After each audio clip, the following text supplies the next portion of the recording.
In August of 1974, 500 farmers stood in a grandstand in Iowa and watched a seed company lose $25,000 to a cloth bag. That is the whole story in one sentence. But one sentence cannot hold what it means for a 71-year-old man to stand in front of 500 of his neighbors holding a faded cloth bag that his grandfather had carried across the Atlantic Ocean in 1889, and to know before anyone else in that grandstand knows it, that what is inside that bag has just beaten the best hybrid corn that $300,000 of modern plant science could produce. So let me take you back to where it started. February of 1974. A planning meeting at the Bremer County Fairgrounds in Waverly, Iowa. 6 men around a folding table in a room that smelled like old coffee and floor wax. The kind of room where county business gets done without fanfare or ceremony, where the decisions that shape a farming community are made by the people who actually have to live with them. Boyd Farnham was not from Waverly. He was from Cedar Falls, which was close enough to be considered local, but far enough to carry a certain kind of confidence that comes from working in an office rather than a field. He was 43 years old, a graduate of Iowa State's agronomy program, and the regional sales representative for Heartland Seed Corporation, the dominant hybrid corn supplier in a 6-county area of northeast Iowa. He had driven to this meeting in a company car, and he wore a company polo shirt, and he carried a company clipboard, and he had the easy assurance of a man who has never had a reason to doubt the product he sells. Boyd had been selling Heartland's flagship hybrid HS880 for the better part of a decade. It was a good hybrid, a genuinely good hybrid bred specifically for the soil and climate of northeast Iowa, tested over 7 years at multiple locations, yielding 8 to 12 bushels per acre, more than competing products in independent trials. In a normal year on normal ground with normal rainfall, HS880 was the best corn a Bremer County farmer could plant. Boyd knew this, the way a preacher knows his scripture completely and without reservation. The proposal Boyd put to the fair board that February evening was simple. Heartland Seed Corporation would sponsor a public yield contest at the county fair. Any farmer who believed his corn could outperform HS880 could enter. Side-by-side test plots at the fairground. Same soil, same planting date, same fertility program. Measured and weighed at harvest by the county extension agent, a man named Dale Kurtz, who everyone trusted to run a fair scale. Winner takes $25,000 paid by Heartland. The board chairman, a farmer named George Fettern, looked at Boyd across the table. Who puts up the $25,000? George asked. Heartland Seed Corporation, Boyd said. Company money. If any farmer's corn outproduces HS880 on the test plot, we pay $25,000 cash. If our hybrid wins, which it will, the farmer pays nothing. He just watches. George looked around the table. $25,000 was a serious number in Bremer County in 1974. More than most farmers netted in a full year of good work on good ground. For a seed company to put that up publicly in front of the whole county was either the most confident thing anyone had ever seen or the most reckless. Boyd smiled at the hesitation. We are not worried about the money, he said. We are worried about the story. Every farmer in northeast Iowa knows HS880 is the best corn available. This contest proves it in public in front of witnesses with a neutral party running the scale. There is no better advertisement than winning in front of 500 people. George looked at Boyd for a long moment. And if nobody enters, he said. Boyd's smile did not waver. Somebody will enter, he said. I have a specific farmer in mind. He did not say the name. He did not need to. Everyone in the room who farmed knew exactly who planted open-pollinated corn on Highway 218. Everyone in the county had driven past his fields for 40 years and had an opinion about what they saw there. The word spread through Bremer County in a week the way agricultural news always spreads in farm country through the co-ops and the elevator and the coffee shop and the Saturday morning conversations at the implement dealer. Heartland put up posters at every farm supply store in the county. The posters said in the direct language of a company that had decided confidence was its best marketing, "Can your corn beat ours? $25,000 says it can't." Boyd made his rounds personally. He stood at the co-op counter on Saturday mornings and pitched the contest the way he pitched everything, with data and ease and the particular authority of someone who has more information than his audience. He said the hybrid would win in any normal growing season by 10 to 15 bushels per acre. He said no open-pollinated variety had outperformed a modern hybrid in a controlled trial anywhere in America since the 1940s. He said the genetics were simply beyond comparison, 30 years of breeding science versus whatever a farmer happened to save from his crib the previous fall. At the co-op in Waverly, someone asked what he would do if somebody entered that old open-pollinated stuff, stump corn or something like it. Boyd laughed. The genuine laugh of a man who has heard something he considers genuinely funny. Open-pollinated corn against a modern hybrid, he said, is like racing a horse against a Corvette. It is not a competition. It is a demonstration. The co-op crowd laughed with him. The comparison was fair by every measure that anyone in the room was using. Hybrids were faster, stronger, more productive. The science was settled. Open-pollinated corn was a relic, something maintained by eccentrics and agricultural historians, something you saw in a living history museum, or heard about from your grandfather's generation. Everybody knew this. Everybody except Arvid Thackett. Now let me tell you about Arvid, because you need to understand the man before you can understand the decision he made, and you need to understand the decision before you can understand why 500 people were on their feet in a grandstand on a Saturday afternoon in August. Arvid Thackett was 71 years old in the spring of 1974 and had farmed 200 acres east of Waverly since 1931, 43 years. The farm had come to him from his father Heinrich Thackett, who had taken it over from his own father Wilhelm Thackett, who had arrived in Bremer County, Iowa in 1889 from Bavaria with a steamer trunk, a wife named Anna, and a cloth bag of open-pollinated dent corn seed that his family had been growing in the Danube Valley for as long as anyone in the family could remember. Wilhelm had chosen this piece of Iowa ground with care, looking for soil that reminded him of what he had left behind, flat and dark and deep, the kind of ground that a man who has farmed for generations can read the way a doctor reads a patient.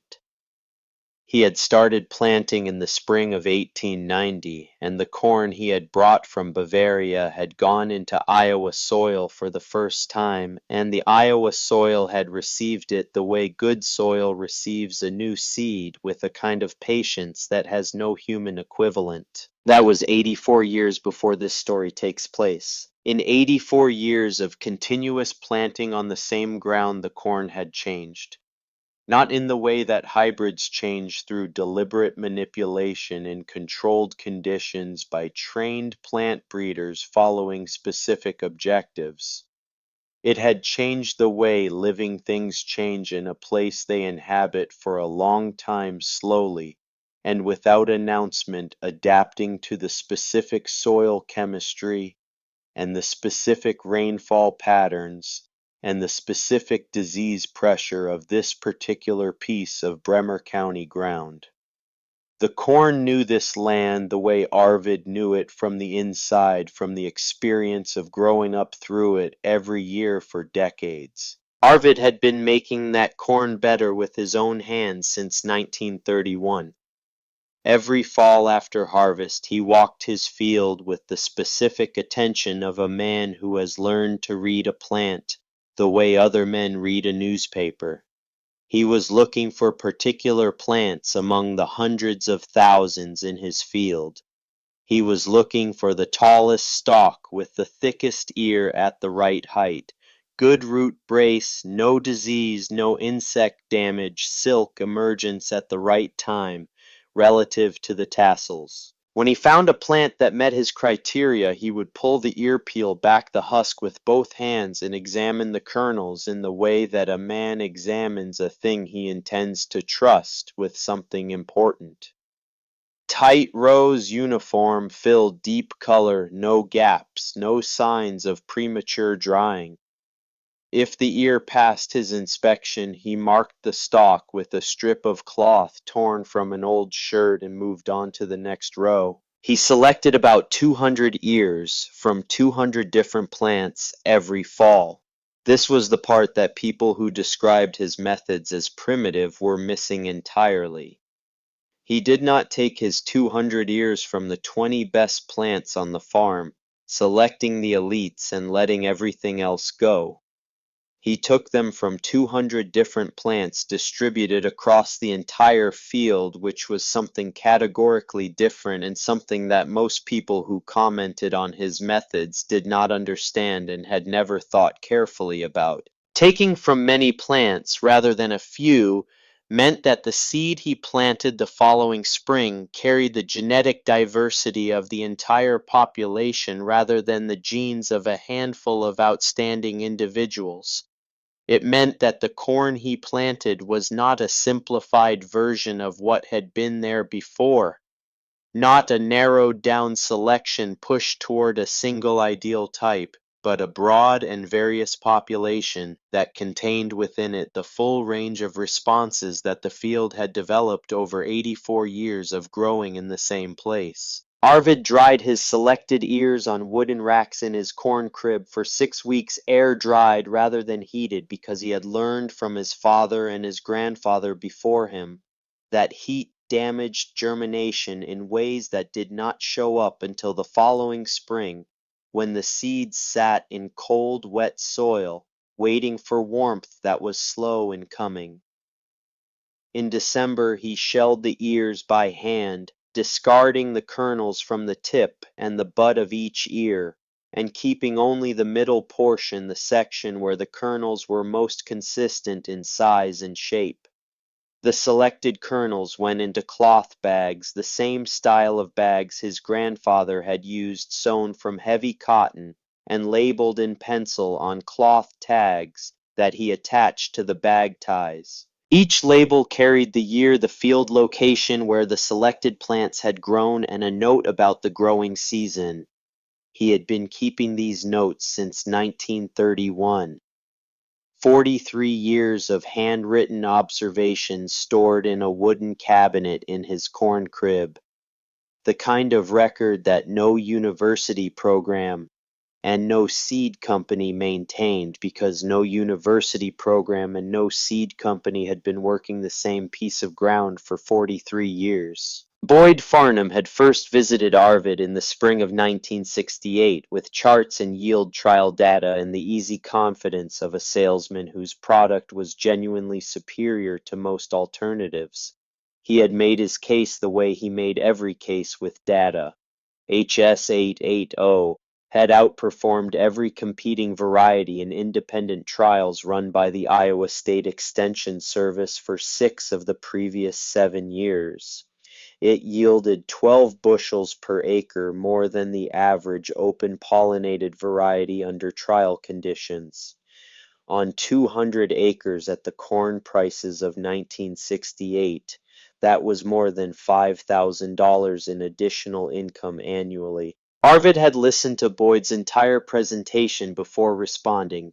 This was characteristic of Arvid. He did not interrupt, he did not dismiss. He listened to everything and then said what he thought.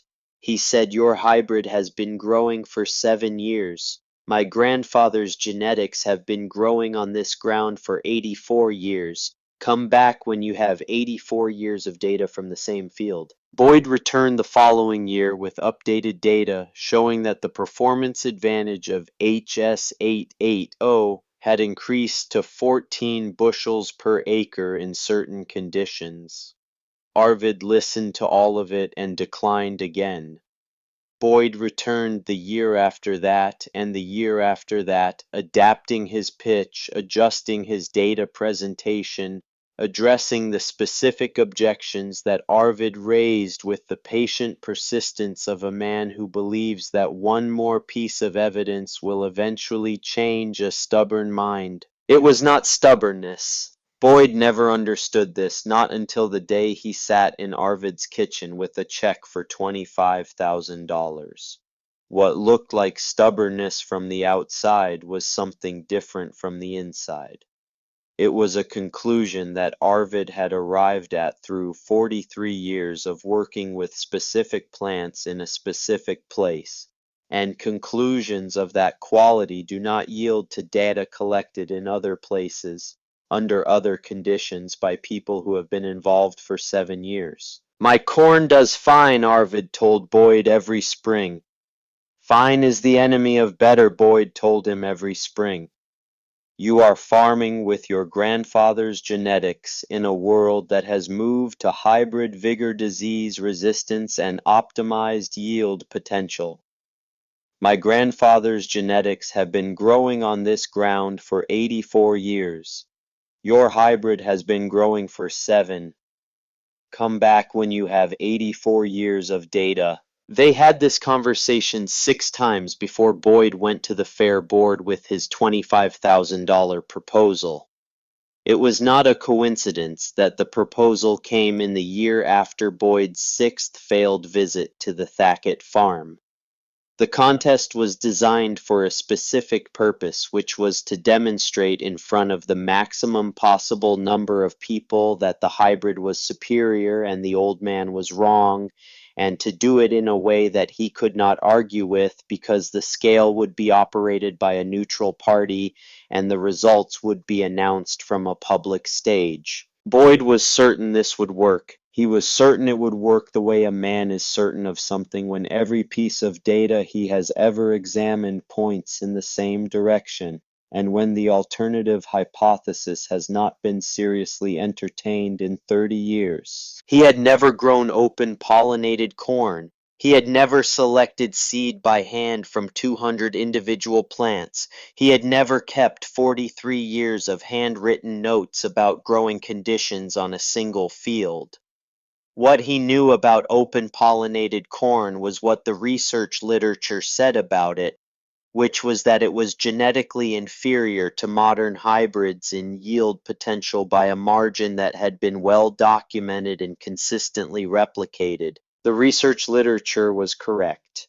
In a normal year, this detail, the conditional attached to every performance advantage that hybrid corn held over open-pollinated varieties, was not prominent in Boyd's thinking when he made his proposal to the fair board in February of 1974.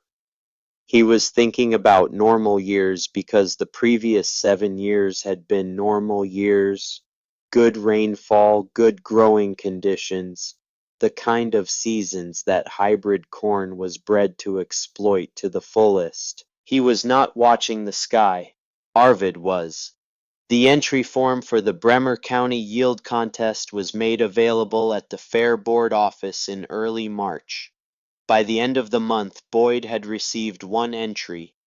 The entry was signed by Arvid Thackett. The variety listed was Thackett Open-Pollinated Dent Family Strain, continuous cultivation since approximately 1889. The fair board secretary looked at the entry and then looked at the man who had brought it in. You know their hybrid has outproduced everything in the county for 7 years, she said. In normal years, Arvid said, on irrigated test plots with optimal fertility. I know what it does when everything goes right. I want to know what it does when something goes wrong. He walked out of the fair board office and got in his truck and drove the familiar route back to his farm on Highway 218. The cloth bag was hanging on its hook in the corn crib where it had hung every winter for 43 years, filled with the kernels he had selected and dried and shelled the previous autumn, labeled in his handwriting with the year and the field location and his notes about the season. He did not go directly to the house. He went to the corn crib first and stood in the doorway looking at the bag on its hook. It was faded and soft from decades of use, the cotton washed pale by the years, the cloth tags on the tie strings carrying the pencil notations of more than 4 decades of planting seasons. He stood with the bag for a while, not in ceremony, but in the manner of a man checking in on something he has been tending for a long time. Then he did something that he had not intended to do when he walked in. He sat down on the old milking stool in the corner of the corn crib, the one that had been there since his father's time. And he sat with the thought that had been working at the back of his mind since February. It was not doubt about the corn. He had been growing this corn for 43 years. He had watched it perform in drought years and wet years and years of pest pressure and years of disease and every condition that Bremer County could produce. He knew what it was capable of. What he was uncertain about was the weather. His plan depended on the specific condition. It depended on the growing season being something other than normal, on the kind of stress that reveals the difference between a population that has been bred for uniformity and a population that has been bred slowly and continuously for survival. If the summer of 1974 brought adequate and well-distributed rainfall, if the growing season ran close to the historical average, then HS 880 would do what it always did in those conditions, which was produce at the top of its capability, and Arvid's corn would do what open pollinated corn did in normal conditions relative to a modern hybrid, which was produce at somewhat less than that. He would lose. Not badly, and not because his corn was inferior, but because normal conditions rewarded the specific kind of superiority that hybrids had been engineered to deliver, and his corn had not been engineered. It had been grown. The question that occupied him in the corn crib that March afternoon was not whether his corn could beat the hybrid under the right conditions. He knew it could because he had seen what happened to corn when rainfall came short at the wrong time in the growing season, when the silks were waiting for pollen, and the pollen was delayed when the soil dried to the point where uniform stress hit a genetically identical population all at once. He had seen what his corn did under those conditions versus what the hybrid did, and he knew the answer. The question was whether the summer of 1974 would give him the growing season he needed. He could not know that in March. Nobody could know that in March in Iowa. The climate does not consult the plans of farmers before it decides what kind of summer to deliver. He sat on the milking stool in his corn crib for nearly an hour. The afternoon light came through the slat openings in the crib walls and fell across the cloth bags in their rows on the wooden racks, a year's worth of carefully selected and dried and shelled seed waiting for the soil to warm enough to receive it. He was not afraid of being wrong. A man who has farmed the same ground for 43 years has been wrong many times in ways that mattered and has learned that being wrong is not the end of anything except the wrong idea. What he was holding in his mind was the more difficult question of whether the conditions he needed would arrive and whether the conditions he feared, the normal favorable year that rewarded hybrid performance, would come instead. He could not answer that question in March. The sky would answer it in June and July. He got up from the stool. He reached out and touched the cloth bag on its hook with one hand, not dramatically, but the way you touch something familiar, the way your hand finds a door handle in the dark. Then he walked out of the corn crib and went to the house for supper. Ida had made pot roast and potatoes. She had heard from two people that day that Arvid had entered the Heartland contest. In Bremer County, a piece of news like that moved faster than the mail, and with considerably more embellishment. She set his plate in front of him and poured his coffee and sat across the table and looked at him the way a woman looks at a man she has been watching for 30 years when she wants to understand what he is thinking without asking him directly. He ate. The food was good the way Ida's food was always good, solid, and without pretension, built for a man who worked outdoors. After a while she asked the question that was in the room. "Are you sure about this?" she said. Arvid looked at his plate and then at the window above the sink which faced west toward the fields. The corn ground was bare and brown in the March light, the topsoil exposed to the sky that would determine everything that happened from May to August. "I am not sure it will rain right," he said, "but I am sure about the corn."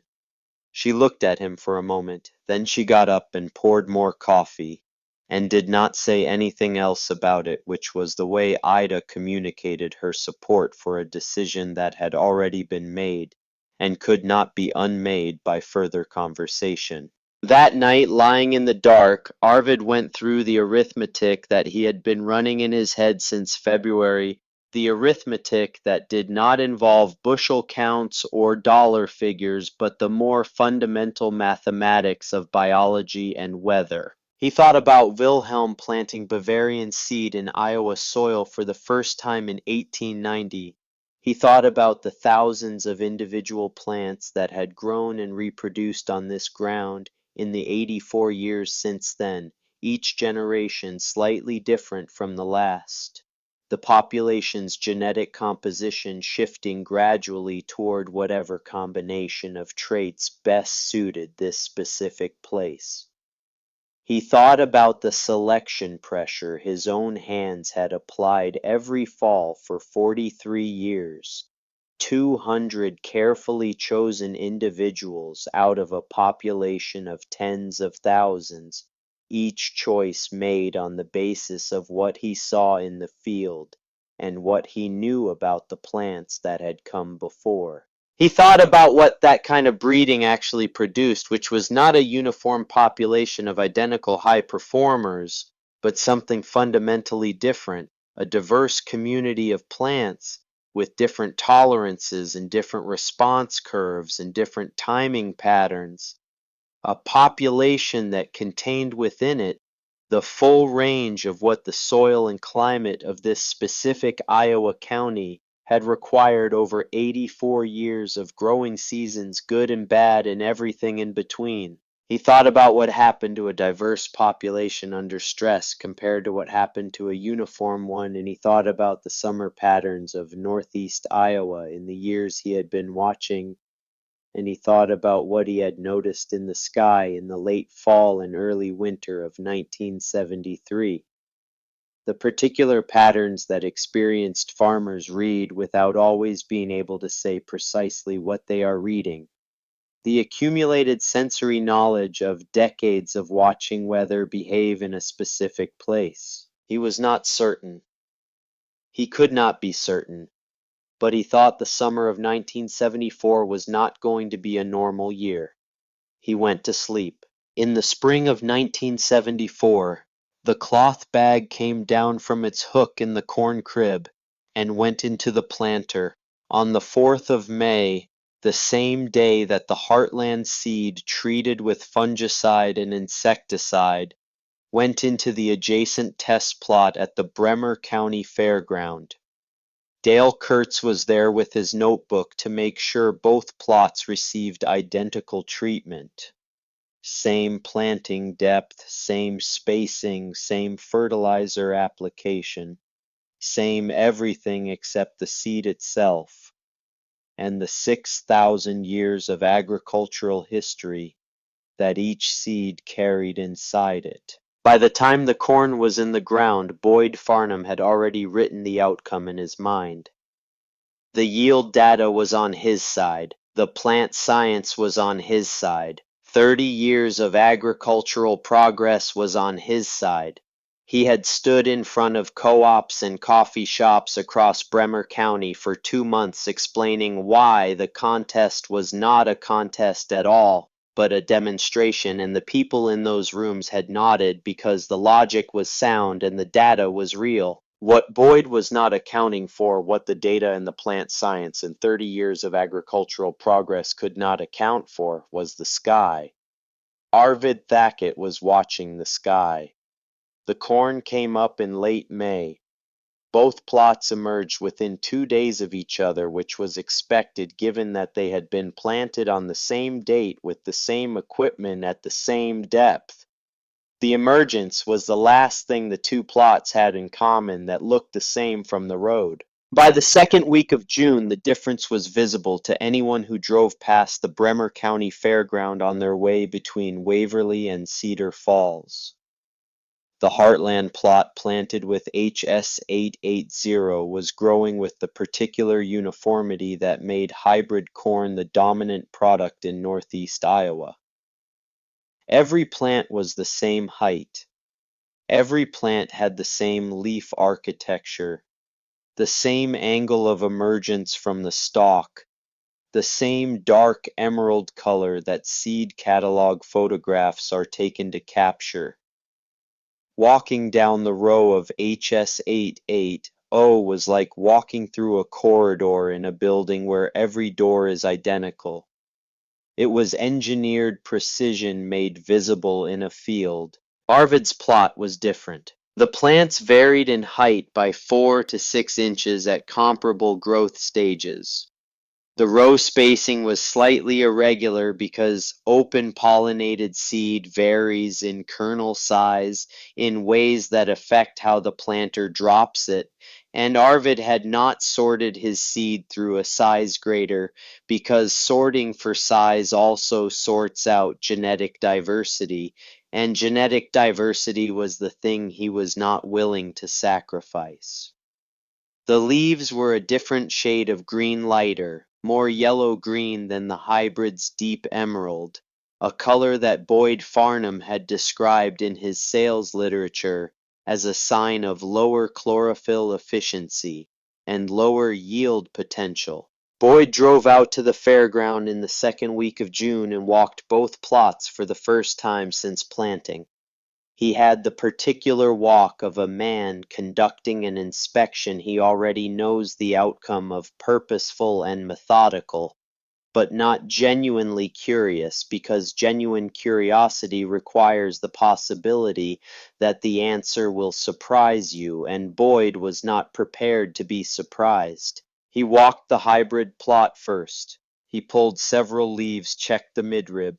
Color counted nodes, estimated the days to tassel based on the heat unit accumulation since planting. Everything was on schedule.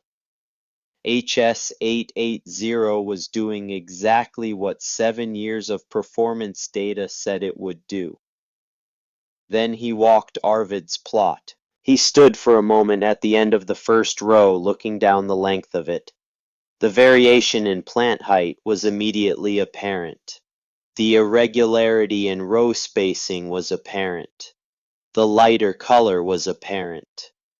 He pulled a leaf from one of the taller plants and held it next to a leaf from one of the shorter plants and compared them. Different shades of green, different leaf width, different midrib prominence. He walked back to his car. At the Heartland sales team meeting the following Monday morning, Boyd stood at the front of the room and told his team that the contest was already decided. Stump's corn looks like it was planted by a blind man, he said, using the old family name that some people in the county still used for the Thacket variety. Ours looks like a seed catalog cover. August is going to be embarrassing for the old man. The team laughed. They had all driven past the plots. They agreed with the assessment. The visual evidence was unambiguous. What Boyd was not weighing, what his team was not weighing, what the farmers who drove past and shook their heads at the irregular Thacket plot were not weighing, was what those plants were carrying inside them that could not be seen from the road. The variation in height was not a deficiency, it was a spectrum. Within Arvid's plot at any given date in June, some plants were ahead of schedule in their development, and some were behind, and some were exactly where the average would predict. The population was not synchronized the way a hybrid population is synchronized with every plant hitting every developmental milestone at the same moment, because every plant carries the same genetic timing instructions. The genetic diversity that produced that variation in height, in color, and leaf architecture also produced variation in the timing of every critical developmental event, including the two events that would determine the contest in the summer of 1974. The timing of tassel emergence when the plant sends up its male flower structure and begins shedding pollen, and the timing of silk emergence when the ear's female structures extend from the husk and become receptive to that pollen. These two events have to coincide for kernels to form. Pollen shed without receptive silks to receive it produces nothing. Silks that emerge after the pollen window has closed produce nothing. The coordination of these two events is the central choreography of corn reproduction, and in a hybrid population where every plant has identical timing, that choreography is perfectly synchronized under the conditions the hybrid was bred for. Under other conditions, it can fail simultaneously across an entire field. Arvid knew this. He had watched it happen. Not in his own fields, because his fields were not uniform enough for simultaneous failure, but in his neighbors' fields, in the difficult years, the years when the summer went dry at the wrong time, and the hybrid timing was disrupted, and the tassels shed before the silks were ready, and the ears came in half-filled or worse. He had watched it and taken notes and thought about what he was seeing the way a man thinks about the recurring patterns in the world he inhabits quietly and without necessarily sharing the conclusions he is reaching until the right moment to share them arrives. The sky in the summer of 1974 delivered what Arvid had been watching for since the previous winter. July was dry. Not catastrophically dry, not the kind of drought that bakes the ground to powder and kills stands outright. Just dry. Rainfall in July came in at 40% of the historical average for Bremer County. The Extension Service issued soil moisture reports that showed a steady decline through the month. The subsoil was drying out. The corn was drawing on reserves that were not being replenished at the rate they were being consumed. What happened in the two test plots at the Bremer County Fairground over the course of July was not visible from the road in the way that the June difference had been visible. It was happening at the cellular level in the hormonal signaling systems of individual plants, responding to water deficit in the timing adjustments that plants make when the conditions they are experiencing diverge from the conditions they were bred to experience. In Plot A, the Heartland plot, the response to drought stress was uniform. Every plant in HS880 carried the same genetic instructions for responding to water deficit. Every plant had the same drought stress response threshold.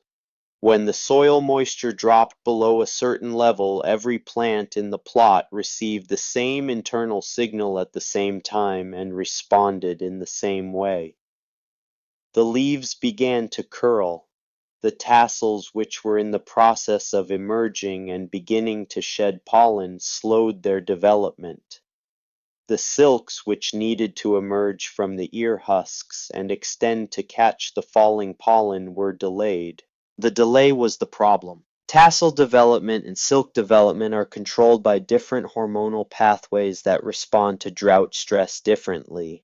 Under the water deficit conditions of July 1974, the tassels in HS880 recovered their development pace slightly sooner than the silks. Pollen began to shed before the silks were fully emerged and receptive. The window during which the silks were ready to catch pollen and the pollen was available to be caught was compressed, shortened. In the worst sections of the plot, it was almost non-existent. Kernels that should have formed did not form because the pollen that should have fertilized them had already fallen and dried by the time the silks were ready to receive it. In Plot B, Arvid's plot, the response to the same drought stress was not uniform. It could not be uniform because the plants were not uniform. Every plant in the Thacket population carried slightly different genetic instructions for responding to water deficit. Different thresholds, different timing responses, different rates of recovery. Some plants in the plot did what the hybrid did. They stressed early and hard. Their tassels ran ahead of their silks and their pollination was poor. Some kernels formed, some did not, and those plants would produce partial ears at harvest. Other plants in the plot had drought stress response characteristics that kept the tassel and silk development more closely coordinated even under water deficit. Their internal timing, shaped by generations of selection on this specific Iowa ground, kept the two developmental events close enough in sequence that pollen was still available when the silks emerged. Those plants pollinated well. Their ears would come in full, and some plants in the plot had developmental timing that was naturally late across the board. Their tassels had not yet finished pollen shed when the silks of the plants that had stressed early were finally ready. The late tasseling plants provided a bridge of available pollen that rescued some of the pollination that the stress had disrupted. A population cannot do this if every member of it is identical. A population can only do this if its members are different from each other in the specific ways that matter under the specific stress that arrives. Arvid's population was different from itself in exactly the ways that the dry July of 1974 required. He watched it happen. He walked the test plots every week through July, going in the early morning before the heat built, moving slowly through both plots, observing with the particular attention of a man who has been reading corn for 43 years, and whose eyes have been calibrated to the specific language that plants use to communicate their condition. He did not talk to anyone about what he was seeing. He drove to the fairground, walked the plots for an hour or two, made his mental notes, and drove back to his farm. He said nothing to Ida about what he observed. He said nothing at the co-op. He said nothing to Dale Kurtz when Dale ran into him at the grain elevator and asked how he thought the plots were looking. "Fine," he said. "We will know more in August." What he had already known in July, what his 43 years of watching this corn in this climate had told him clearly by the end of the month, was that his corn was going to produce more than the hybrid. He did not know the specific bushel numbers. He did not have a prediction for the exact magnitude of the difference. What he knew was the direction of the difference and the reason for it, and that was enough. He went home and fed his cattle and did his field work and waited for August. Boyd Farnham drove past the test plots in the last week of July and pulled over on the shoulder of the road. He had been driving past regularly through June and into July with the same confident assessment that he had shared with his sales team. The visual picture that showed the hybrid taller and greener and more uniform. He had been watching the visual picture. In the last week of July, the visual picture had changed. He got out of his car and stood on the shoulder of the road and looked at the two plots side by side. Plot AHS880 was uniformly stressed. Every plant showed the characteristic signs of moisture deficit, the inward curling of the leaf edges that reduces the surface area exposed to the drying sun and wind, the slight yellowing that comes when a plant under stress pulls nitrogen from its leaves to support the developing ear. The field was a wall of identically stressed plants, each one responding to the same deficit in the same way at the same moment. It looked from the road like a field that had decided to struggle. Plot B. Arvid's plot was more complicated. It was not uniformly anything. Some plants were curled and stressed, some were upright and green, some were in between. The variation that had looked like disorder in June looked like something else in late July. It looked like a field sorting itself out, some members sacrificing so that others could continue the population doing something that a uniform population cannot do, which is distribute its losses rather than concentrate them. Boyd stood on the road shoulder for a long time. He knew enough agronomy to understand what he was looking at in general terms. He understood hybrid vigor and the breeding principles that produced it. He understood that the genetic uniformity of hybrids was a feature, not a bug, because it meant that every plant hit its peak yield potential at the same time under optimal conditions. He understood the theory. What he was looking at in plot B was something that the theory did not address and that his sales literature did not mention, and that his Iowa State agronomy degree had touched on only briefly in a second-year genetics course that he had found less immediately relevant than the applied agronomy courses he had used in his sales career. He drove back to Cedar Falls. That evening he looked up what he remembered from the genetics course. He found the paper he had been trying to recall, a University of Minnesota study on population diversity and stress response in ZMAs that had been published in the mid-1960s, and that made exactly the point his memory was reaching for. A genetically uniform population has no mechanism for distributing stress response across individuals. When conditions fall outside the range the population was bred for, every individual fails simultaneously. A genetically diverse population contains within it individuals with different response thresholds. When conditions are adverse, the individuals whose responses are least suited to those conditions fail first, while those whose responses are better suited to the conditions continue to produce. The population absorbs the stress rather than collapsing under it. The paper called this population buffering. Boyd read the paper twice. Then he looked at the yield data for HS88.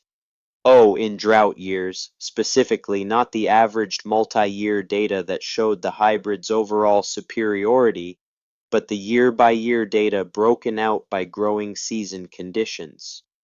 He found what he had not been looking for, which was that in the 3 drought-stressed growing seasons in the previous 7 years, HS88 OH's yield advantage over comparable open-pollinated varieties was significantly smaller than in normal years, and in one of those years it was essentially zero. The research literature, when he read it carefully rather than selectively, said something different from what his sales pitch said. It said that the hybrid's advantage was conditional. It said that the conditions under which the advantage existed were conditions of adequate and well-distributed moisture during pollination. It said that under drought stress at pollination, The uniformity that produced high yield in good years produced something different in bad years. He sat with this for a long time. Then he thought about February, about the proposal he had made to the fair board, about the $25,000, about the 500 people who would be at the grandstand in August. He thought about Arvid Thackett's entry form, the language that had made everyone in the co-op laugh when it was read aloud. Thackett, open-pollinated dent family strain, continuous cultivation since approximately 1889. He thought about what he had said at the co-op, in Waverly the horse and the Corvette, the 30 years of breeding advantage, the data, the charts, the confidence that had felt so natural in February when the growing season was still theoretical and the drought was still 10 months in the future. He turned off the lamp on his desk and sat in the dark for a while. Then he went to bed. August brought no relief to Bremer County. The dry spell continued through the first 2 weeks of the month and into the third week. The soil moisture reports from the Extension Service showed levels that were below the historical average by the widest margin of the growing season. Some farmers in the county were talking about what they expected to lose from their corn acres. The estimates at the elevator were conservative and getting worse. Have you ever watched something you were certain about start to become uncertain? Not all at once, but gradually, the way a clear day becomes overcast.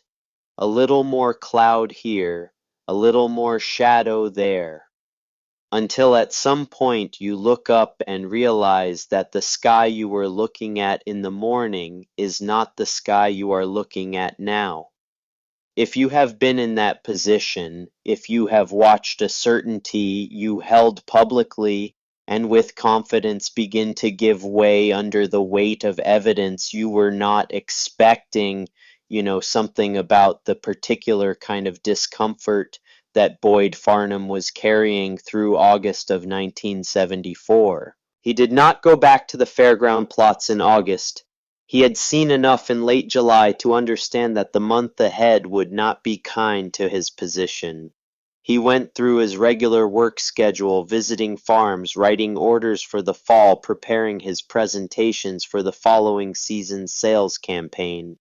He went through the motions of his job with the specific efficiency of a man who is keeping himself busy so that he does not have to sit still and think about what is happening in 2 test plots at the Bremer County Fairground. Arvid went back to the plots every week. He walked them in the early morning before the day's work started on his own farm, moving through the rows of both plots with the unhurried attention he gave to everything he observed carefully. He was not triumphant. He was not checking on the results of a contest. He was watching the corn do what corn does, growing and struggling and producing according to its nature and its history and the conditions of the summer, and he was recording what he saw in the way he had always recorded what he observed about corn. He walked plot A first each week. He pushed his hand into the row and felt the ears through their husks, estimating the fill by the pressure and shape of the developing kernels. He checked the silks, the condition of the exposed end of each ear, the dryness and retraction that indicated pollination had finished. He noted the ears that felt heavy and full, and the ears that felt incomplete, the ones where the fill stopped in the middle of the ear, because the pollen had run out before all the silks had been reached. In the third week of July and continuing into August, the incomplete ears in Plot A were visible in number. A significant portion of the ears in HS880 had not filled properly. The silks had emerged late relative to pollen shed, the timing disrupted by the drought stress, and the kernels that should have formed in the distal portions of those ears had not formed. The ears would yield something at harvest, but not what they would have yielded in a year when the timing had coordinated correctly. He walked Plot B, He did the same thing, pushing his hand into the rows, feeling the ears checking the fill. The variation was apparent here too, some ears full and some ears incomplete, the same basic pattern of drought stress impacting pollination. But the proportion of well-filled ears was different. In Arvid's plot, the proportion of ears showing good fill was meaningfully higher than in HS880. Not dramatically higher, not incomparably higher, but measurably consistently higher across the full length of the plot. The reason was the population buffering he had never called by that name. The plants in his population that had the right timing for the stress year of 1974 had pollinated well. They had provided pollen during windows, when the silks of neighboring plants were finally ready to receive it. The genetic diversity of the population had distributed the stress loss rather than concentrating it, and the result was a higher average ear fill across the whole plot than the uniform hybrid could achieve when its synchronized timing was disrupted by conditions it was not bred for. Arvid knew the number before he knew the number. He knew it the way a man knows something he has been measuring with his hands for 43 years, not as a precise figure, but as a condition he recognizes from long experience. He walked back to his truck and drove home and ate breakfast and worked his farm and said nothing about what he had seen. He would wait for the fair. The Bremer County Fair ran August 12th through the 17th.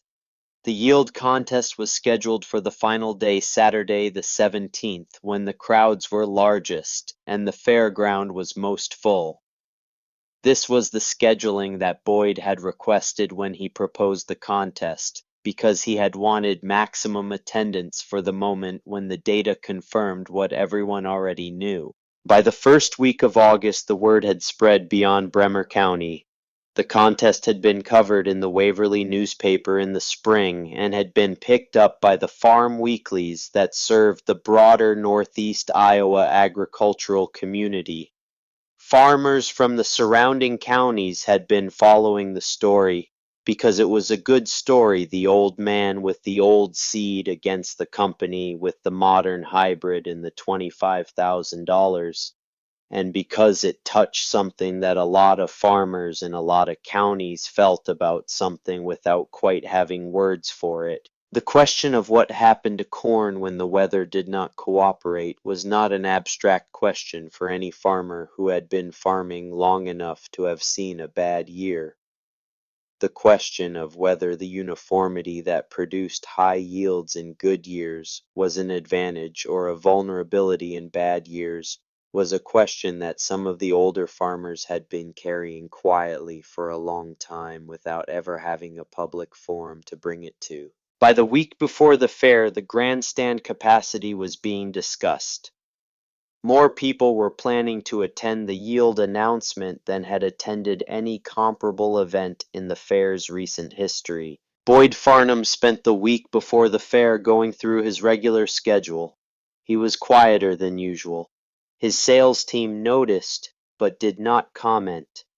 The confident energy that was Boyd's default professional mode, the ease and forward motion of a man who had never had a public reason to doubt himself, was still present, but operating at a lower frequency.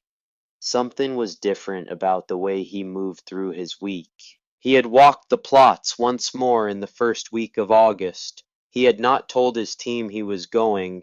He had driven to the fairground on a Tuesday morning before his first appointment and walked both plots alone in the empty fairground, the grandstand empty and the vendor spaces bare, just the corn and the man and the quiet that comes before an event that a lot of people are going to remember. He walked HS 881st. He knew what he would find, and he found it the incompletely filled ears, the result of the pollination disruption that the July drought had caused, the precise mechanical failure that occurred when timing synchronization was broken in a uniform population. He found it and noted it and moved on. He walked Arvid's plot. He pushed his hand into the rows and felt what was there. He did not have Arvid's 43 years of practice reading corn by feel, but he had enough training to understand what his hands were telling him. More full ears than the hybrid had produced. Not uniformly full, not all of them. The variation was everywhere in this population, just as it was everywhere in everything about this population. But the average was higher, the distribution of outcomes was better. He stood in the middle of Arvid's plot for a while. The morning was clear, and the corn was tall, and the fairground was quiet, and Boyd Farnham stood among open pollinated corn that a man's grandfather had carried from Bavaria in a cloth bag in 1889, and understood what the number was going to be before anyone weighed anything. He drove to his first appointment. He did his work through the week. He smiled at the right moments and presented his data at the scheduled meetings and answered questions about fall seed orders with the professional competence that his years in this business had built into him. He did these things well because they were things he knew how to do and because staying busy was easier than sitting still. On Saturday morning, the fairground was already filling when Boyd arrived at 8 o'clock. He set up the Heartland display near the grandstand, the banner with the HS880 logo, the table with the product brochures, the yield data charts that showed the hybrid's performance advantage over competing varieties across 7 years of trials.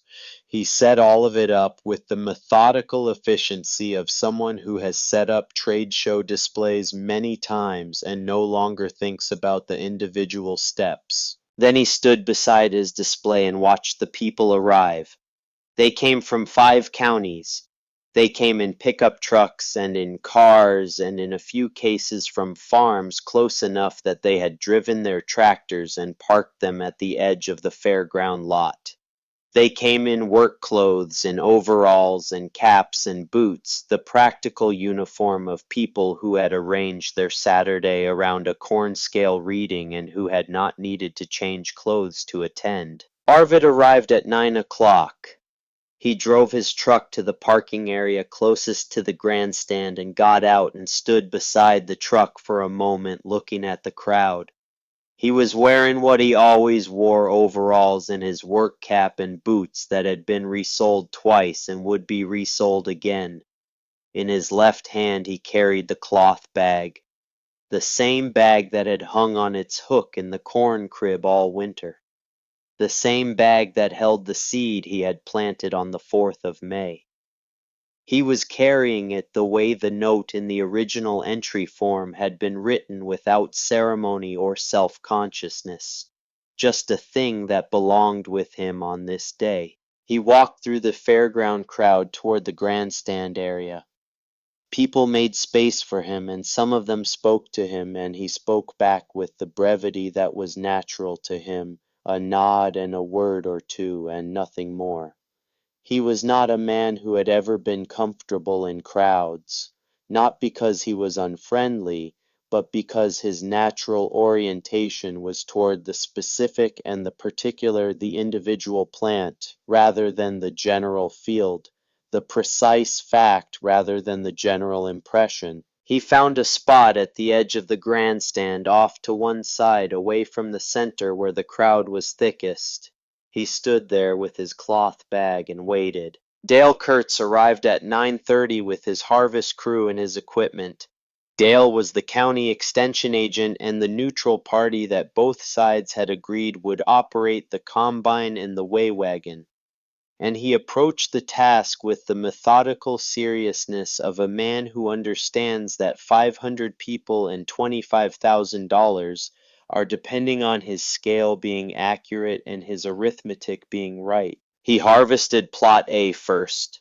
The combine moved through the half-acre in about 20 minutes, and the grain went into the weigh wagon, and Dale tested the moisture content with his Dickie John meter and converted the raw weight to bushels at standard 15.5% moisture and wrote the number on a card.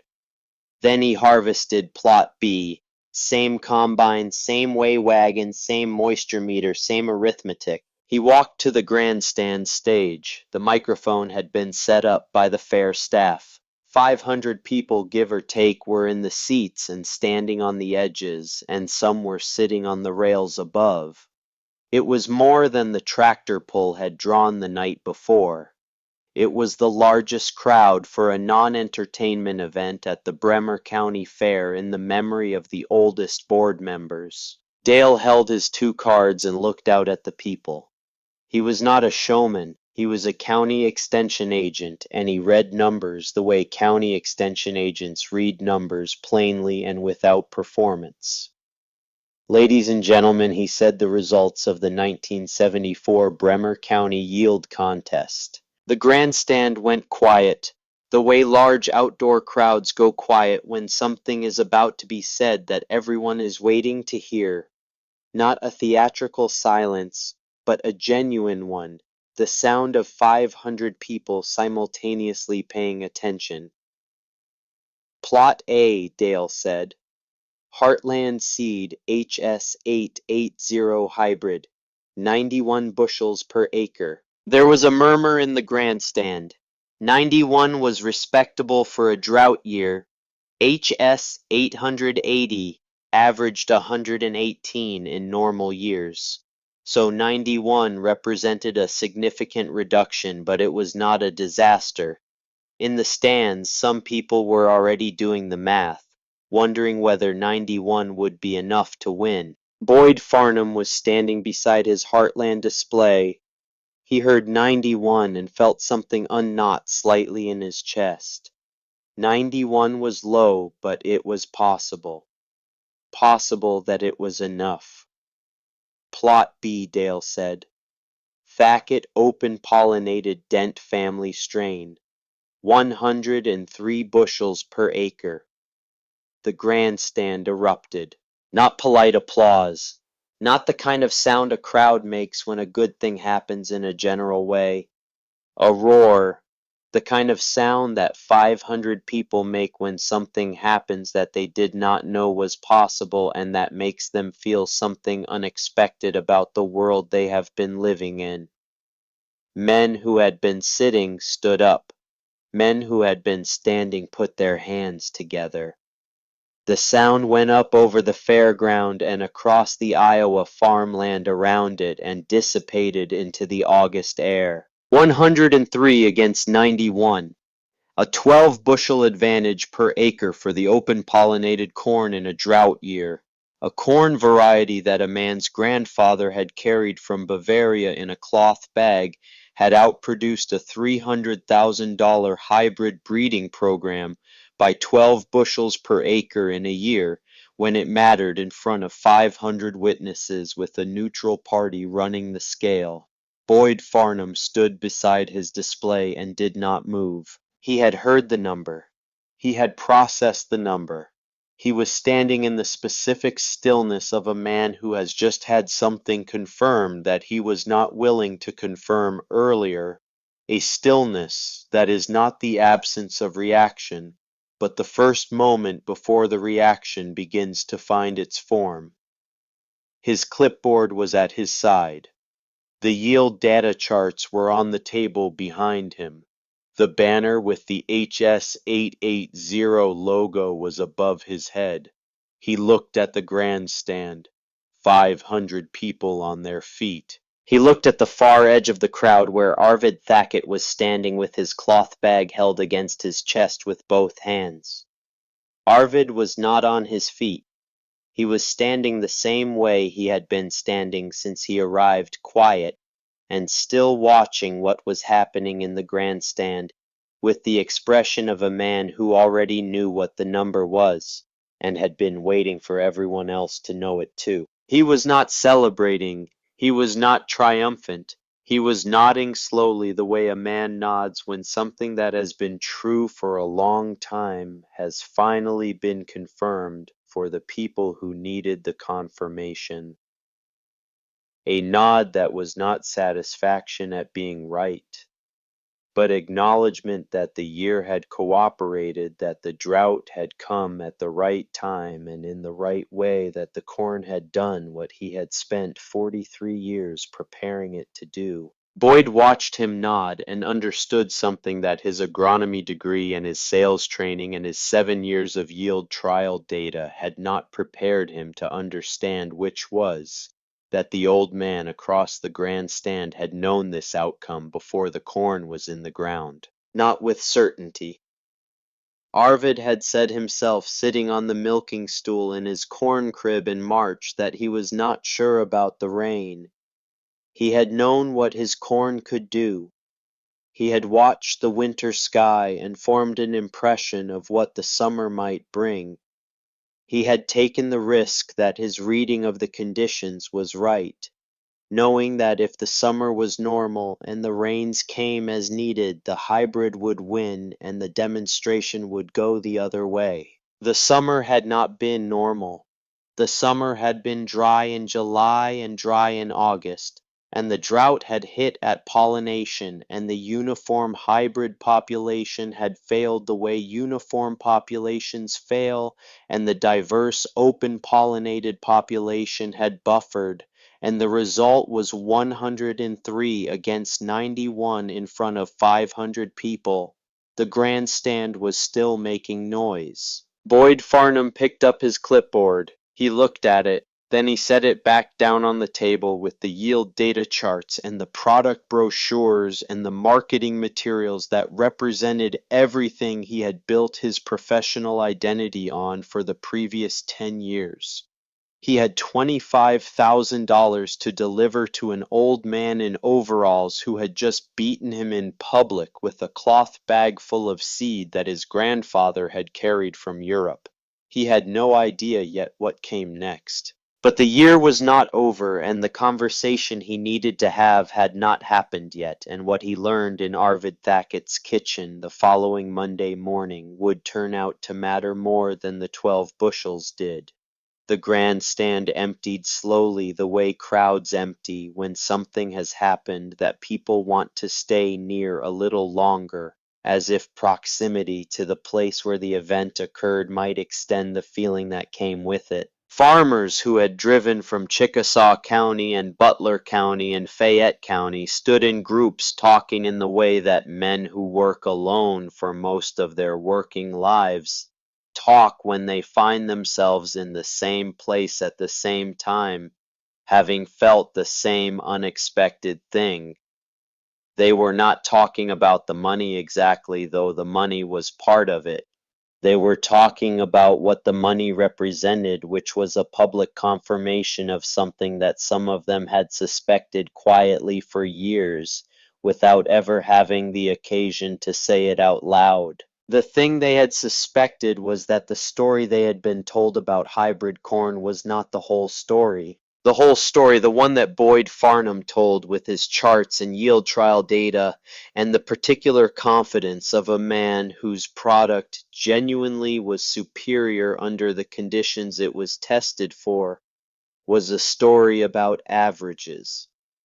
About what happened on average across multiple years and multiple locations when conditions were favorable for the kind of performance the hybrid was bred to deliver. The whole story was true in the way that averages are true, which is to say, it was accurate as a description of central tendency and misleading as a description of what would happen in any specific year under any specific conditions that diverged from the favorable average. The part of the story that Boyd had not told because he had not known it or had not weighted it appropriately was what happened at the edges. What happened in the years that were not average. What happened when the rain came 30 days late, or 40% short or precisely wrong for pollination timing?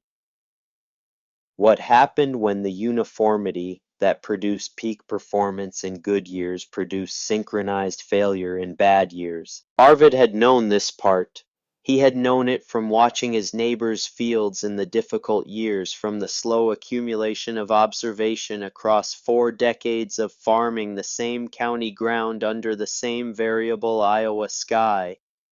He had known it and had tried 6 times to say something of it to Boyd Farnham in their annual spring conversations, and 6 times the data and the confidence and the 30-year performance advantage of hybrid science had made what Arvid was saying sound like the preference of an old man for old ways, rather than what it was, which was a conclusion about risk drawn from 43 years of specific experience. 500 people stood in the Bremer County Fairground in August of 1974 and watched a number confirmed that only one of them had known was coming. Arvid walked back to his truck through the crowd. People spoke to him, and he answered with the brevity that was natural to him, a word or two, a nod.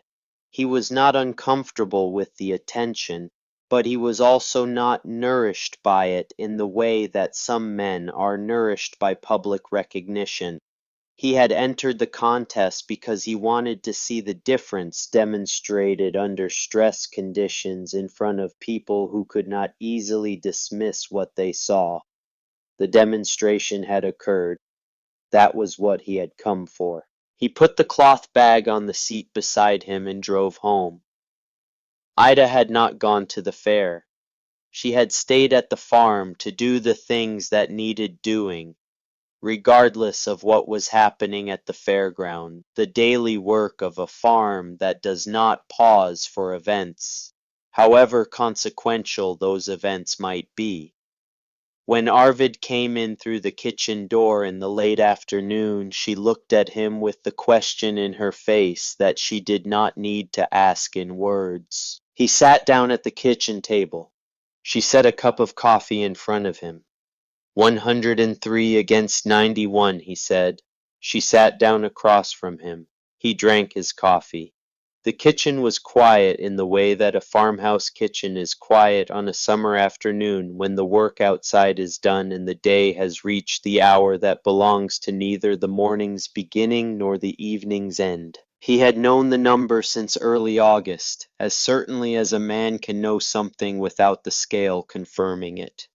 The walk through the plots had told him what his hands could read after 43 years of feeling ears through husks, and what his eyes could read from the proportion of plants whose tassels and silks had found each other through the July drought, and what his memory could read by comparison with the other years he had watched this corn perform under conditions that were not ideal.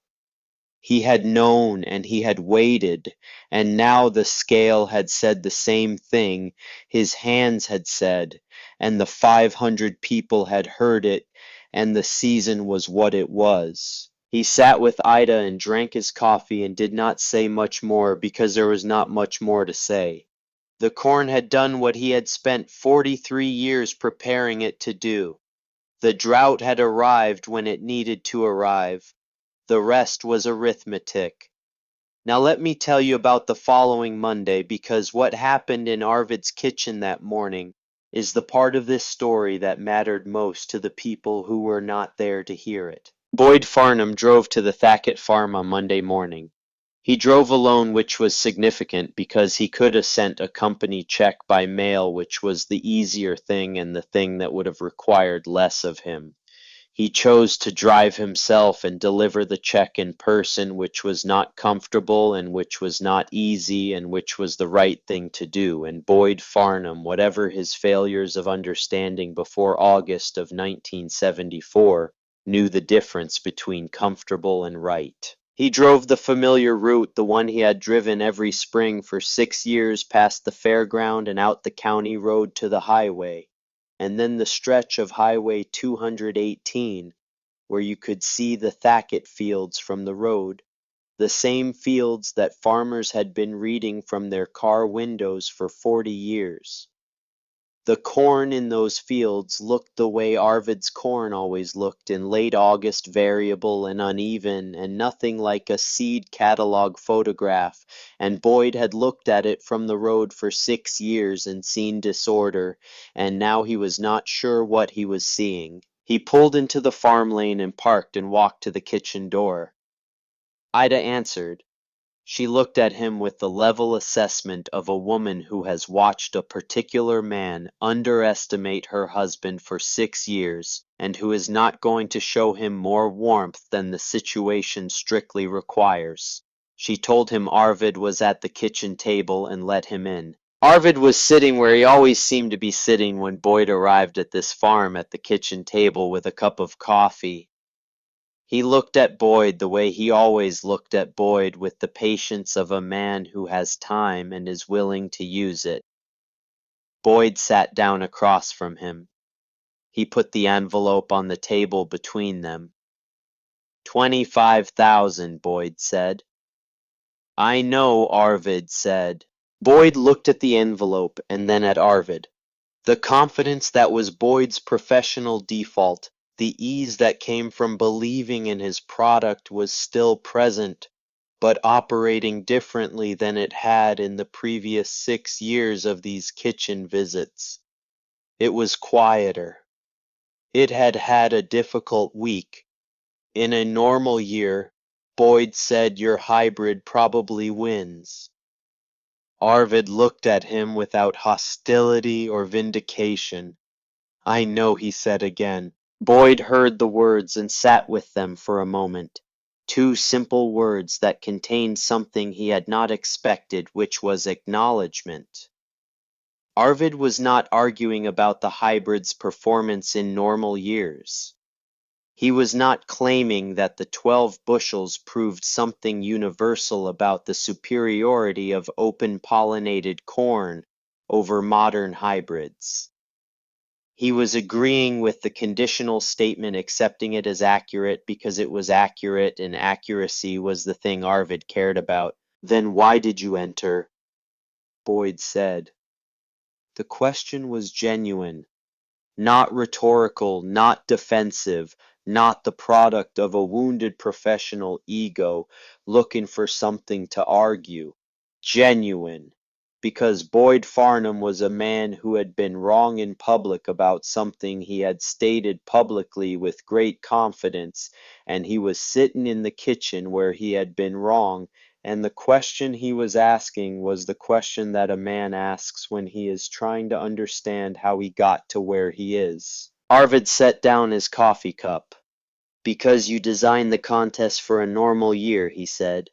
You set it up assuming optimal conditions. Good rain, good soil moisture, everything working right. That is when your hybrid shines. But farming is not about when everything works. Farming is about when something goes wrong. He looked at Boyd. I entered because I wanted to see what happens to your corn when the rain does not come. And what happens? It fails uniformly. Every plant, same stress, same time, same result. My corn fails individually. Some plants suffer more, some suffer less. The population adjusts. Your corn is bred for the best year. Mine is bred for the worst year. He paused. And in farming, the worst year is the year that matters. Boyd sat in Arvid's kitchen for a long time after that. He was a trained agronomist, and he understood the biological mechanism that Arvid was describing, the population buffering the distribution of stress response across genetically diverse individuals, the longer pollination window that diverse timing produced. He understood it as science. He had read it in the Minnesota paper he had found the week before the fair. What he was hearing now was the same thing said in different language, the language of 43 years of watching it happen on one specific piece of ground. The thing his agronomy degree had given him was the mechanism. The thing Arvid had that his degree had not given him was the weight. the weight that comes from having watched the mechanism operate in your own field in your own drought years, across your own population of corn that your family had been growing on the same ground for the better part of a century. You have been watching this since before I was selling seed, Boyd said. Since before I was farming, Arvid said. My father watched it. His father before that. The drought years are in those cloth bags, same as the good years. Every year I selected from plants that survived what that year brought. Some years brought drought, some brought wet, some brought cold June, and some brought early frost. The plants I chose every fall were the ones that handled what came, not the ones that would have been ideal if the conditions had been ideal. He looked out the kitchen window at the fields. Your hybrid is ideal if conditions are ideal. Mine is adequate when conditions are not ideal. In most years, ideal beats adequate. In the years that threaten to break you, adequate is all you need. Boyd left with the empty envelope in his jacket pocket and drove back to Cedar Falls. He was quiet for the rest of that week. His sales team had questions, and he answered them professionally and without elaboration. He wrote his reports to the Home Office in the language that the Home Office expected, and that accurately described the outcome of the contest, without conveying the thing that was actually occupying his thinking, which was the conversation in Arvid's kitchen and what it meant for the way he had been doing his job. He spent evenings that week going back through the yield data, not the averaged multi-year data that he used in his sales presentations, but the disaggregated data, the year-by-year performance numbers broken out by growing season conditions. He was looking for the pattern that Arvid had been describing, the relationship between growing season stress at pollination and the relative performance of hybrid versus open pollinated varieties. He found it in the numbers. It was not dramatic. It was not the kind of pattern that overturned the overall picture, which remained one of hybrid superiority under most conditions.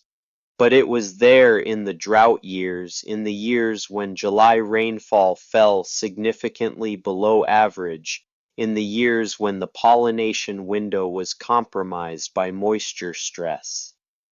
In those years, the advantage of hybrid corn was smaller.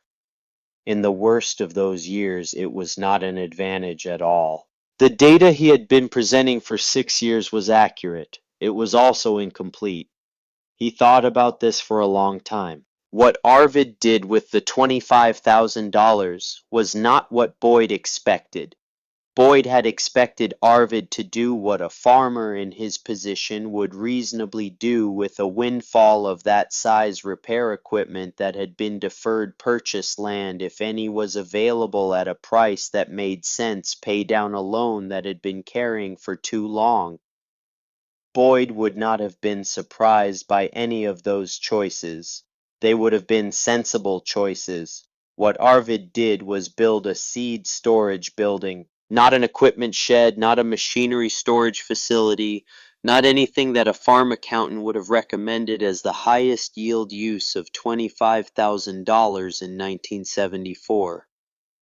A seed storage building insulated and climate controlled with a temperature regulation system that maintained the interior at a consistent cool temperature regardless of the season outside, and with wooden racks along every wall built to hold cloth bags of seed in labeled rows. He hired a contractor from Waverly to build it in the fall of 1974. The building was completed before the first hard frost. When it was done, he moved his existing seed inventory into it, the Thacket Dent corn in its familiar cloth bags, the notes and labels going back to 1931, the accumulated record of 43 years of selection on this ground, and then he began to add to it. He had been corresponding for years in a modest and occasional way with other farmers in northeast Iowa who maintained open-pollinated varieties. Some of them were like him families who had been growing specific strains for generations and had simply continued doing so after the rest of the county had converted to hybrids. Some of them were farmers who had maintained particular varieties for specific reasons. A flint corn their grandfather had grown for meal, a flour corn adapted to the shorter seasons of the northern part of the region, varieties that had been bred for purposes other than maximum grain yield in good years. He wrote to these farmers in the fall and winter of 1974 and asked them to contribute seed to the storage building he was creating. He explained what he was doing in the plain language he used for everything, that he was assembling a collection of genetically diverse open-pollinated varieties because he believed that the collapse of diversity in the Iowa corn crop represented a risk that had not been adequately considered, and that the building he had constructed was intended to provide some insurance against that risk. He said what he had said to Dale Kurtz when the extension agent visited the seed building and asked what had moved Arvid to create it. Diversity is insurance, Arvid said. Every variety in this building is a policy against a disaster that has not happened yet. You cannot buy this insurance from a company. You can only grow it yourself, and if you stop growing it, it ceases to exist, because these varieties are not stable objects. They are living populations. When you stop selecting them and planting them, they die. Dale wrote this down. He included it in a newsletter he sent to farmers in the county extension district, a brief note about Arvid's seed building and the reasoning behind it. The note generated more response than most things Dale wrote, because the subject touched something that the farmers who read it recognized from their own experience: the awareness that the genetic simplification of the Iowa corn crop was real and was ongoing, and that the implications of it had not been fully considered. By 1976, the building held more than 60 varieties. By 1978, more than 100. The varieties came from farmers across 6 counties and from a few agricultural experiment stations that had maintained seed collections of older varieties and were willing to contribute samples. Arvid maintained each variety by growing it out every 3 to 5 years on a small plot on his farm, selecting and saving and storing in the way he had always done, not allowing any variety to reduce to the static sample that loses viability over time, but keeping each one alive through the selection and reproduction that living populations require. He was 71 years old when he started this project. He was 75 by the time the building held 100 varieties. He was still selecting and planting and maintaining when he was 80. Martin Thackett had been watching all of this from the position of a son who has grown up inside a set of practices and beliefs that he took for granted until the August afternoon when 500 people stood up in a grandstand. Martin was in his early 40s in 1974, and the contest at the fair was the event that turned what had been background knowledge into something he understood with the clarity that comes from seeing the point proven in public in front of witnesses. He took over the farm from his father in stages through the late 1970s. The same gradual transition that all good farm handoffs involve: more responsibility each year, more decisions made by the son and endorsed by the father, until at some point the direction of confirmation had reversed, and the father was endorsing the son rather than the son learning from the father. Arvid farmed until 1983. He was 80 years old. He did not stop because his mind or his judgment had diminished. He stopped because the physical demands of the work had finally outpaced what his body could reliably deliver, and because Martin was ready and the farm was in good hands. But he kept the seed building. He maintained the collection until his death in 1991, 17 years after the contest, 30 years after the morning in 1961, when he had first started keeping notes systematic enough to be called records, rather than impressions. He maintained it the way he maintained everything, with patient attention to the details that determined whether a thing would last. The funeral was at the German Lutheran Church east of Waverley, the one that Wilhelm Thacket had helped build in 1892, 3 years after arriving from Bavaria. The pews were full. Farmers came from 5 counties, men who had been at the fair in August of 1974, and men who had heard the story from those who had been there, and men who had planted Arvid's seed, and men who had simply known from driving past his farm on Highway 218 for decades that the fields they were looking at were different from the fields around them, and that the reason for the difference was the man who had worked them. Boyd Farnham came. He had left Heartland Seed in 1978, 4 years after the contest, and had been working as an independent crop consultant since then. His departure from Heartland had not been because of the contest, not directly. He had continued at his job competently, and the contest had receded in the institutional memory of the company in the way that uncomfortable public events recede when the company returns to normal operations, and the results can be attributed to unusual weather conditions rather than to a structural problem with the product. He had left because the company had decided in 1978 to push farmers toward planting HS88O and its successor hybrids on 100% of their corn acres. The recommendation had come from the marketing department and was based on the logic that the hybrid's yield advantage documented across multiple years of trials was large enough that any acres allocated to alternative varieties represented foregone income. Boyd had objected. He had objected in writing in a memo to the regional sales director that cited the performance data from drought years and referenced the population buffering mechanism that he had been thinking about since the summer of 1974.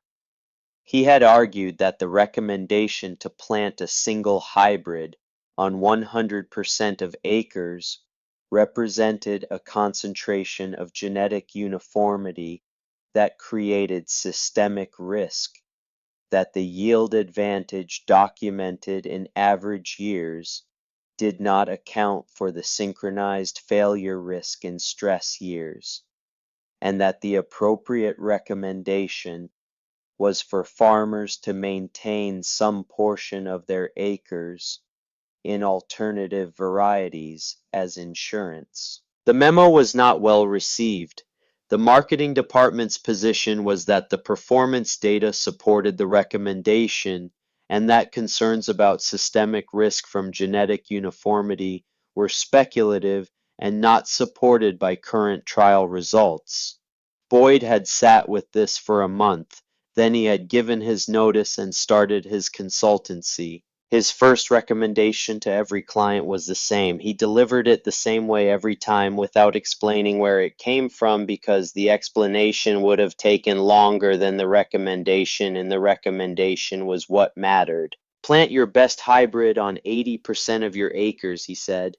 Plant something different on the other 20. It might cost you 12 bushels per acre on those 20% in a good year.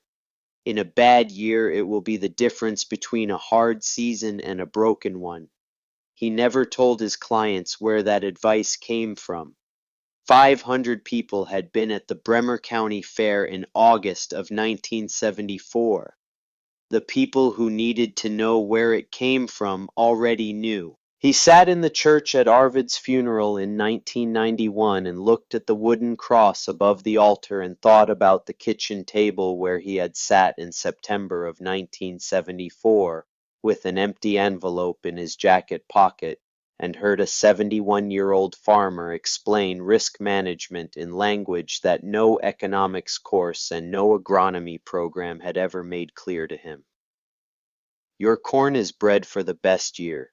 Mine is bred for the worst year, and in farming the worst year is the year that matters. He had been giving that advice to farmers for 13 years. It had served them well. He believed it completely the way he had once believed the yield trial data completely, except that this belief had been tested in a drought year in front of 500 witnesses and had come out the other side with 12 bushels of evidence behind it. Martin spoke at the service. He was in his late 50s by then, and he held the cloth bag in his hands, the faded cotton bag that had been in the photograph taken at the grandstand, the bag that had carried the Thacket Dent corn since 1931, and before that had carried it in one form or another since Bavaria.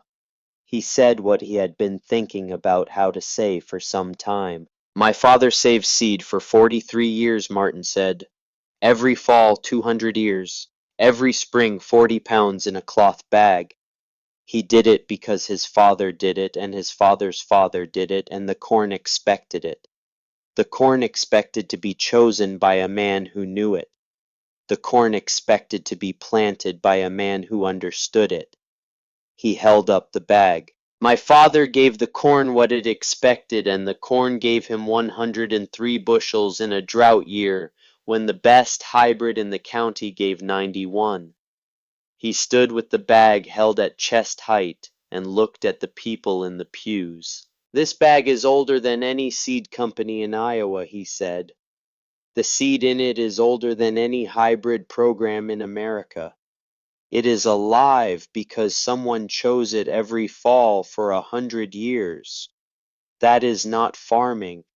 That is a relationship. And you cannot buy a relationship from a seed catalog.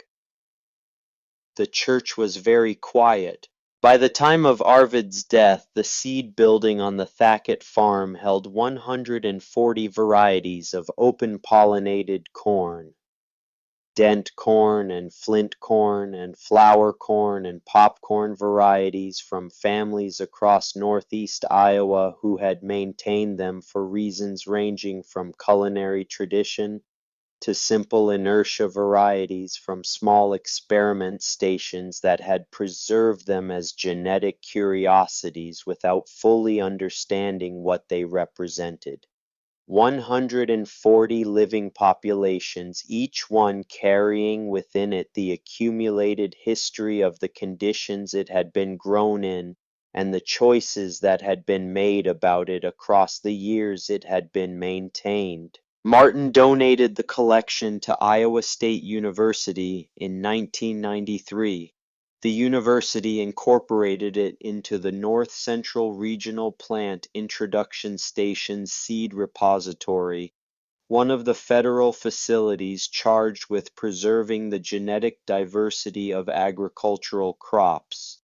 The donation included all of Arvid's records, the cloth-tagged notebooks going back to 1931, the 43 years of pencil-written observations about growing seasons and selection choices, and the relationship between specific years and the plants that had performed well in them. The Thacket Dent corn was analyzed by university geneticists in the years after the donation. What they found confirmed what Arvid had known from watching it in his fields, that the variety carried traits that modern hybrids had been bred away from in the process of optimization for yield under favorable conditions. Deep root architecture that allowed the plant to access subsoil moisture under drought stress. Drought tolerance mechanisms in the hormonal pathways that regulated tassel and silk development, a pollination window that was measurably longer than standard hybrids under stress conditions, a direct result of the genetic diversity that produced variation in developmental timing across the population. The extended pollination window was the mechanism that had produced the 103 bushels in 1974, the silks that had been waiting when the pollen ran short in the hybrid plot had found pollen in Arvid's plot because the diversity of the Thacket population meant that some plants were shedding pollen at a time when other plants were finally ready to receive it.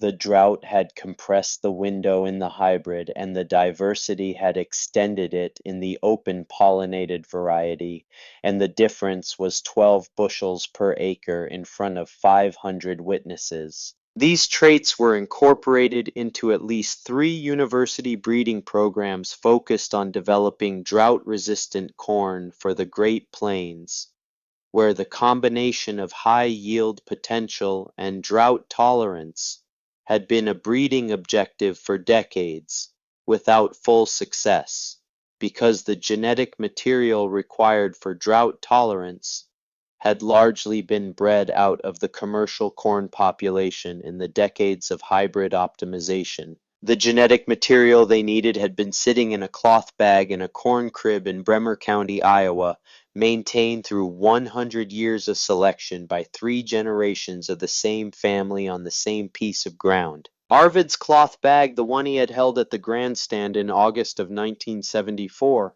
is in a display case at the Bremer County Historical Museum. It sits beside a photograph taken that afternoon by a Waverly newspaper photographer, a black and white image that shows Arvid standing at the edge of the crowd with the bag held against his chest with both hands, and behind him the grandstand packed with 500 people on their feet. He looks in the photograph exactly like what he was, a man who had just had something confirmed that he had known for a long time. His expression is not triumphant. It is not vindicated in the public way that vindication sometimes presents itself, with a smile that says, "I told you so." It is something quieter than that, and more durable, the expression of a man who is nodding because the world has finally said the same thing that 43 years of careful observation had already told him. Sometimes the oldest seed in the bag is the one that saves the crop. Sometimes the corn your grandfather carried across an ocean in a cloth bag knows something that a $300,000 breeding program does not know. What it knows is not about yield potential in optimal conditions. What it knows is about survival in the years that are not optimal, and in Iowa and everywhere else that people grow corn. Those years arrive without asking permission, and they arrive with the full force of what a dry July and a short rain window can do to plants that are all the same. Arvid Thacket planted his grandfather's corn for 43 years because he trusted what 43 years of growing it had taught him. He trusted it the way a man trusts something he has watched work in the hardest years, as well as the easy ones, the years that test whether a thing has been built for the full range of conditions or only for the favorable ones. The hybrid was bred for the best year.